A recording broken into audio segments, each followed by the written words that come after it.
Hello friends, आज मैं बात करने जा रही हूँ रेस्पिरेटरी सिस्टम के बारे में। तो फ्रेंड्स, आज हम जानेंगे कि जो रेस्पिरेटरी सिस्टम है ये क्या होता है, कैसे हमारी बॉडी में परफॉर्म करता है और कौन कौन से अंग इसमें शामिल होते हैं।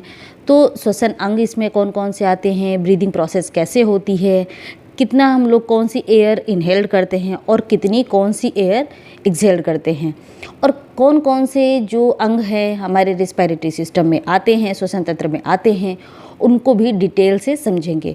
एनिमेशन के थ्रू समझने में आपको काफ़ी इजी रहेगा, इसलिए एनिमेशन के थ्रू मैं आपको समझाऊंगी। तो फ्रेंड्स, आइए स्टार्ट करते हैं वीडियो को। जी हाँ फ्रेंड्स, रेस्पिरेटरी सिस्टम के बारे में। रेस्पिरेटरी सिस्टम, जिसको हम लोग बोलते हैं श्वसन तंत्र, ये क्या होता है फ्रेंड्स? अंगों का वह समूह जो श्वसन में सहायक होता है उसको श्वसन तंत्र कहते हैं या फिर रेस्पिरेटरी सिस्टम कहते हैं। तो फ्रेंड्स, सबसे पहले ये समझ लेते हैं कि हमारी बॉडी में जितनी भी सेल्स होती हैं उन सब को एनर्जी की ज़रूरत होती है अपना फंक्शन या अपना एक्शन परफॉर्म करने के लिए। और जो सेल होती हैं, इनको एनर्जी कहाँ से मिलती है ये जानेंगे। तो जो हमारी सेल हैं उनको एनर्जी मिलने के लिए केमिकल रिएक्शन होना बहुत ज़रूरी होता है। अगर केमिकल रिएक्शन नहीं होगी हमारी बॉडी में तो उनको एनर्जी भी नहीं मिल पाएगी। फ्रेंड्स, ये जो केमिकल रिएक्शन होने के लिए ऑक्सीजन की ज़रूरत होती है। तो जो ये रेस्पिरेटरी सिस्टम है, इसी के द्वारा हमारी सेल्स को, जो हमारी बॉडी में जितनी भी सेल हैं, उनको ऑक्सीजन मिलती है और हमारी बॉडी से CO2 या कार्बन डाइऑक्साइड बाहर निकाली जाती है। तो इसी प्रोसेस को हम लोग समझेंगे कि कौन कौन से अंग श्वसन अंग कहलाते हैं या फिर इसमें शामिल होते हैं। तो जब श्वसन अंग के बारे में बात करने जा रहे हैं तो सबसे पहले फ्रेंड्स ये जान लेते हैं कि मानव में तो जो मेन श्वसन अंग होता है वो लंग्स होता है, बट उसके अलावा भी और बहुत से सहायक अंग होते हैं जो कि रेस्पिरेटरी सिस्टम में बहुत ही महत्वपूर्ण भूमिका निभाते हैं। बट फ्रेंड, मानव के अलावा अगर हम कीटों के बारे में बात करें, जो इंसेक्ट होते हैं, उनका जो श्वसन अंग है वो क्या होता है ये भी जानना ज़रूरी है। तो फ्रेंड्स, जो कीड़े मकोड़े होते हैं उनका जो श्वसन अंग मेन होता है वो ट्रैकिया होता है। कीड़े मकोड़े जो होते हैं वो ट्रैकिया से सांस लेते हैं। जो जलीय जीव होते हैं, जो जल में रहने वाले जीव होते हैं, वो उनका मेन श्वसन अंग क्या होता है, वो गिल्स होता है। ये जिसको हिंदी में क्लोम बोलते हैं या फिर उर्दू में उसको गलफरे भी बोलते हैं। तो ये जो है गिल्स से कौन सांस लेता है, जलीय जीव, जैसे कि मछली हो गई, ठीक है। तो ये सब जलीय जीव, वो मछली में भी आपने देखा होगा कि गिल्स होते हैं, वही मेन उनका अंग होता है जो कि श्वसन अंग कहलाता है। फ्रेंड्स, मेढक में अगर बात करें कि मेढक में श्वसन अंग कौन सा होता है, तो मेढक में 3 टाइप के श्वसन अंग हम जानेंगे। मेढक अगर वो भूमि पे रहता है, ज़मीन पे रहता है, तो वो लंग्स से सांस लेता है।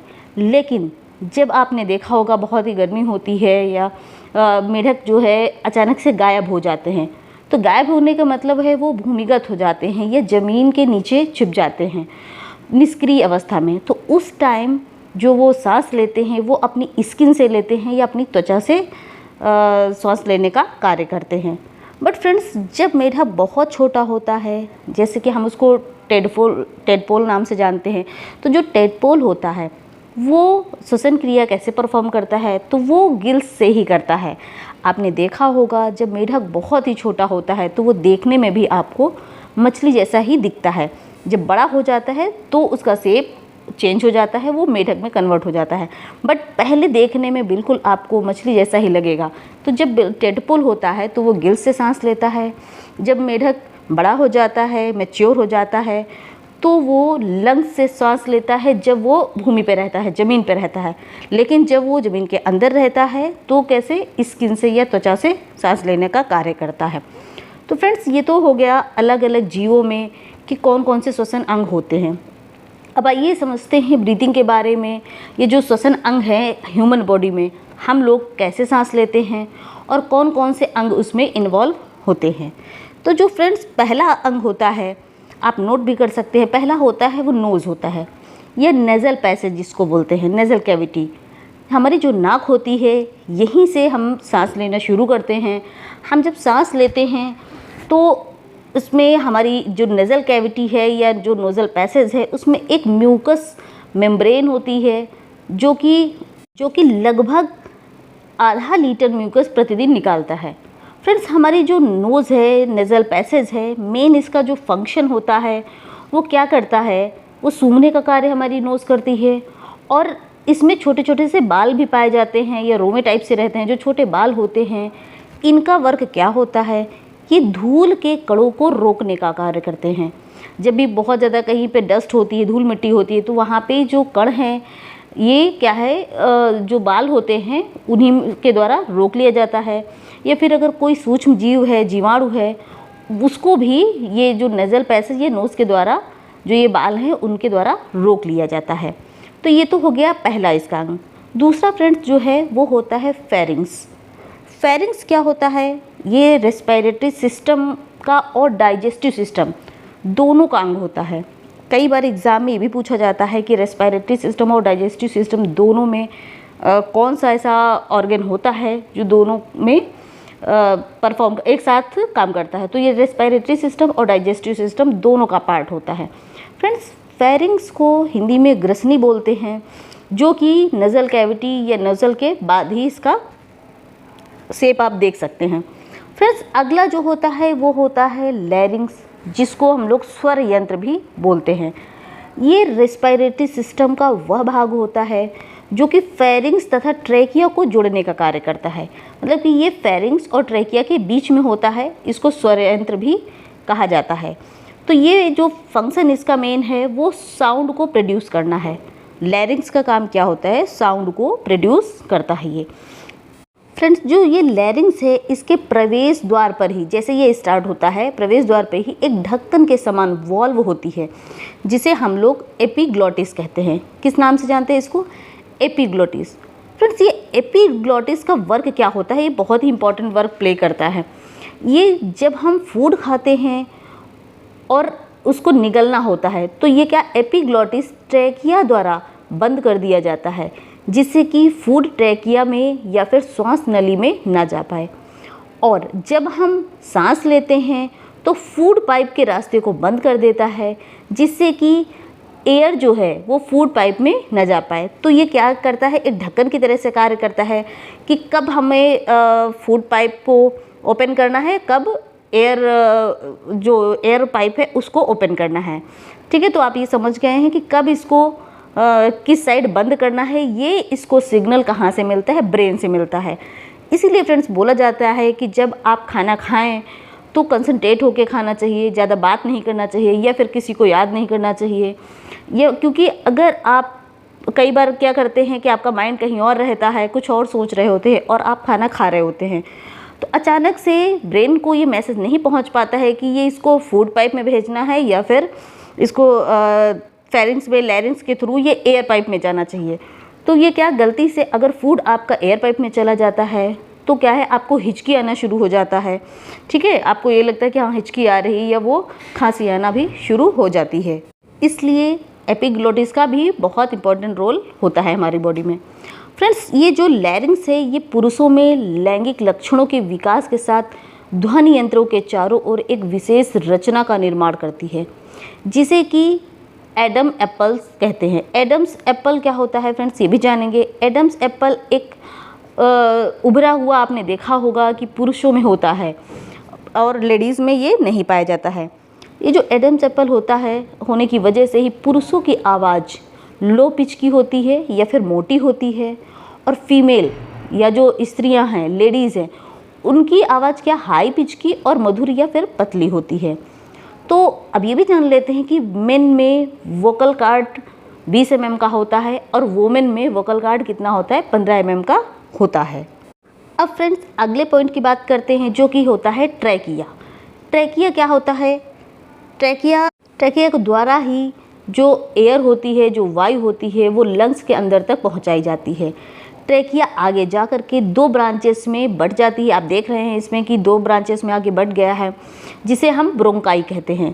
पहले ट्रैकिया है, जब 2 पार्ट में डिवाइड हुआ तो उसको क्या बोलेंगे इसको जो 2 शाखाओं में बंटने के बाद में ब्रोंकाई कहते हैं। ट्रैकिया के ऊपर फ्रेंड्स आप देख सकते हैं कि ये 16 से 20 कम से कम सी शेप के बने हुए कार्टिलेज के रिंग पाए जाते हैं। ये जो सी शेप के बने हुए जो रिंग हैं, ये किस चीज़ के बने होते हैं? कार्टिलेज के बने होते हैं। फ्रेंड्स, कार्टिलेज क्या होता है? ये जब मैंने स्केलेटन सिस्टम पढ़ाया था उसमें मैंने बताया है कि ये बोन का ही एक सॉफ्ट पार्ट होता है। सॉफ्ट बोन भी आप इसको बोल सकते हैं कार्टिलेज को, तो उसी का ये बना होता है। फ्रेंड्स, ये जो कार्टिलेज होता है, कार्टिलेज के रिंग जो होते हैं, ये काम इनका क्या होता है? ये ट्रैकिया को सिकुड़ने और चिपकने से बचाता है।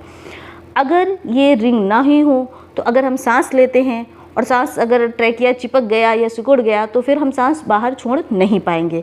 इसलिए जो ये रिंग होते हैं कार्टिलेज के, ये सिकुड़ने और चिपकने से बचाने का कार्य करते हैं, जिससे कि ट्रैकिया अच्छे से वर्क परफॉर्म कर पाता है। फ्रेंड्स, अगला जो पॉइंट है वो है ब्रंकियोलस। ब्रंकियोलस क्या होता है? ये जो अभी मैंने बताया कि जो ट्रैकिया था वो 2 पार्ट में डिवाइड हुआ था। 2 क्या था? ब्रोंकाई। ब्रोंकाई आगे चल के और जो है कई ब्रांचेस में, शाखाओं में बढ़ जाता है, जिसको हम लोग क्या कहते हैं? ब्रंकियोलस कहते हैं। ये ब्रंकियोलस के सिरे पर अंगूर जैसी कुछ संरचनाएं पाई जाती हैं, गोल गोल संरचनाएं जो होती हैं, इनको एल्वेलाई बोलते हैं या फिर कूपिकाएं कहा जाता है। तो पहले ट्रैकिया था, ट्रैकिया से क्या ब्रोंकाई बना, ब्रोंकाई से और जब ब्रांचेस में डिवाइड हुए तो ब्रंकियोलस, और ब्रंकियोलस से जो अंगूर जैसी, जो गुच्छे जैसी संरचनाएं पाई जाती हैं, उनको एल्वेलाई या फिर कूपिका कहते हैं। फ्रेंड्स, ये जो एल्वेलाई होती हैं, इन पर ब्लड सेल का एक जाल बिछा होता है, जहाँ से गैसों का आदान प्रदान होता है या एक्सचेंज ऑफ गैसेस यहीं पर होता है। तो ये एल्वेलाई से ही क्या होता है? ऑक्सीजन लंग्स तक पहुँचाई जाती है और क्या कहता है, वहाँ से CO2 या कार्बन डाइऑक्साइड बाहर लाई जाती है। फिर से एल्वेलाई से ही जो हीमोग्लोबिन होता है, वो एल्वेलाई से O2 ले करके सेल तक पहुंचाने का कार्य करता है। अब फ्रेंड, अगला जो पॉइंट है, बात करते हैं लंग्स के बारे में। लंग्स क्या है? लंग्स मानव का मुख्य श्वसन अंग होता है। मानव में मुख्य श्वसन अंग अगर पूछा जाएगा तो क्या होता है? लंग्स होता है। इनकी संख्या कितनी होती है? आप देख ही रहे हैं कि इनकी संख्या 2 होती है, एक राइट लंग्स और दूसरा लेफ्ट लंग। फ्रेंड्स, जो लेफ्ट लंग्स होता है वो थोड़ा छोटा होता है। आपको देखने में लगभग बराबर लगेगा, बट ऐसा होता नहीं है, थोड़ा सा छोटा होता है। और जो राइट लंग्स है या फिर जो दायां फेफड़ा है वो थोड़ा सा बड़ा होता है। और दाएं फेफड़े में 3 लोब्स या 3 पालियाँ पाई जाती हैं। राइट लंग्स जो बड़ा होता है उसमें 3 लोब्स होते हैं, और जो लेफ्ट लंग्स है, जो बायां फेफड़ा है, वो थोड़ा छोटा होता है और इसमें 2 लंग्स पाए जाते हैं। 2 लोब्स पाए जाते हैं। इसमें 2 पालियाँ होती हैं, 2 पार्ट में डिवाइड होता है। इससे जो लंग्स होते हैं, इनको एक कवरिंग मेम्ब्रेन से ये घिरा रहता है, जिसको प्लूरा मेम्ब्रेन कहते हैं, जिससे कि ये सेफ रह सके, इसलिए इसको प्लूरा मेम्ब्रेन के द्वारा ये कवर्ड रहता है, जो ये लंग्स होता है। इसके बाद में जो अगला पॉइंट आता है वो है डायाफ्राम। डायाफ्राम क्या होता है? ये फेफड़ों को या लंग्स को आधार प्रदान करने का कार्य करती है। डायाफ्राम के ऊपर नीचे होने से एयर फेफड़ों के अंदर आ जा सकती है। जब वो ऊपर नीचे होगा तभी एयर आएगी और जाएगी। या हम लोग जब सांस लेते हैं तो डायाफ्राम ऊपर जाता है और नीचे जाता है। तो डायाफ्राम जब ऊपर जाता है तो हम लोग क्या करते हैं? एयर या वायु को लंग्स से बाहर निकालते हैं। आप खुद भी अपना महसूस कर सकते हैं कि आप जब ऊपर सांस ले रहे हैं तो आपका लंग्स ऊपर उठ रहा है, बाहर को हो रहा है या अंदर को जा रहा है। जब डायाफ्राम फ्रेंड्स नीचे जाता है तो एयर या जो लंग्स के अंदर आती है, सांस खींचते हैं तो क्या होता है? डायाफ्राम नीचे जाता है, तभी उसमें सांस भर पाती है। फिर जब हम छोड़ते हैं तो ये क्या है? डायाफ्राम ऊपर की तरफ उठ जाता है। अब फ्रेंड्स, अगर बात करें कि जो ब्रीदिंग क्या होती है? ब्रीदिंग अगर हम जो करते हैं, जो हम सांस लेते हैं और सांस छोड़ते हैं, उसको ब्रीदिंग कहा जाता है। इस पूरे प्रोसेस को क्या कहा जाता है? ब्रीदिंग। सांस लेने और सांस छोड़ने की प्रोसेस को। तो हम लोग कौन सी गैस कितनी लेते हैं? तो फ्रेंड्स, जो हमारे वायुमंडल में या जो हमारे आसपास जो हवा में जो गैसेस होंगी, उन्हीं को हम इनहेल्ड करते हैं या लेते हैं। तो जैसे कि ऑक्सीजन कितनी होती है? 21% हम लोग लेते हैं। नाइट्रोजन कितना? 78% होता है। और CO2 कार्बन डाइऑक्साइड 0.03%, इतना ही हम लोग इनहेल्ड करते हैं। बट फ्रेंड्स, ये नहीं एग्ज़ाम में ज़्यादा पूछा जाता है कि कौन सी एयर कितनी इनहेल्ड करते हैं। ज़्यादातर एग्ज़ाम में ये पूछा जाता है कि कौन सी हम लोग एक्सहेल्ड करते हैं, मतलब बाहर निकालते कौन सी हैं। तो नाइट्रोजन 78% लेते हैं और 78% ही बाहर निकालते हैं। ऑक्सीजन 21% लेते हैं, 21% लेते हैं बट निकालते कितनी हैं, 17%। तो 4% जो है वो सेल्स के द्वारा अंदर एब्जॉर्व कर लिया जाता है या यूज़ कर लिया जाता है। अगला जो है CO2, कार्बन डाइऑक्साइड, हम लेते हैं सिर्फ 0.03% बट निकालते कितनी है, 4%। तो जो हमारी बॉडी में जो अंदर जो वेस्ट मटेरियल के फॉर्म में जो हमारी सेल्स के पास कार्बन डाइऑक्साइड होता है वो भी साथ में आ जाती है। इसकी वजह से हम इनहेल्ड करते हैं 0.03% और एक्सहेल्ड कितनी करते हैं, 4% करते हैं। तो फ्रेंड्स, ये तो हो गया ब्रीदिंग के बारे में कि कितनी हम लोग एयर इनहेल्ड करते हैं और कितनी एक्सहेल्ड करते हैं। अब फ्रेंड्स, आइए रेस्पिरेटरी सिस्टम या श्वसन तंत्र से रिलेटेड कुछ क्वेश्चन के आंसर जान लेते हैं जो कि एग्ज़ाम में काफ़ी ज़्यादा पूछे जाते हैं। जी हाँ फ्रेंड्स, पहला जो क्वेश्चन है वो है एडल्ट पर्सन, ये जो वयस्क व्यक्ति होता है वो 1 मिनट में कितनी बार सांस लेता है। तो ये जो इसका आंसर है वो 12 से 15 बार। कम से कम 1 मिनट में एक वयस्क मनुष्य कितनी बार सांस लेता है, 12 से 15 बार। फ्रेंड्स, लेकिन अगर सोते टाइम पूछा जाए कि सोते टाइम वो कितनी बार सांस लेता है तो ये कम हो जाता है। सोते टाइम एक व्यक्ति लगभग 12 बार सांस लेता है, क्योंकि जब हम सोते हैं तो काफ़ी लंबी लंबी सांसें लेते हैं और जब जगते हैं, कोई काम कर रहे होते हैं, जग रहे होते हैं तो उस टाइम थोड़ा सा सांस ज़्यादा लेते हैं। तो सोते टाइम कितना है, 12 बार लेते हैं और जगते टाइम या कोई वर्किंग कर रहे हैं जब, उस टाइम कितना है, 12 से 15 या 20 बार भी हो सकता है। फ्रेंड्स, अगला जो क्वेश्चन है वो है लंग्स को, फेफड़ों को सुरक्षा प्रदान करने के लिए इसके ऊपर कौन सी झिल्ली का आवरण होता है। तो अभी मैंने बताया था कि ये प्लूरा झिल्ली होती है जो कि लंग्स को सुरक्षा प्रदान करने का कार्य करती है।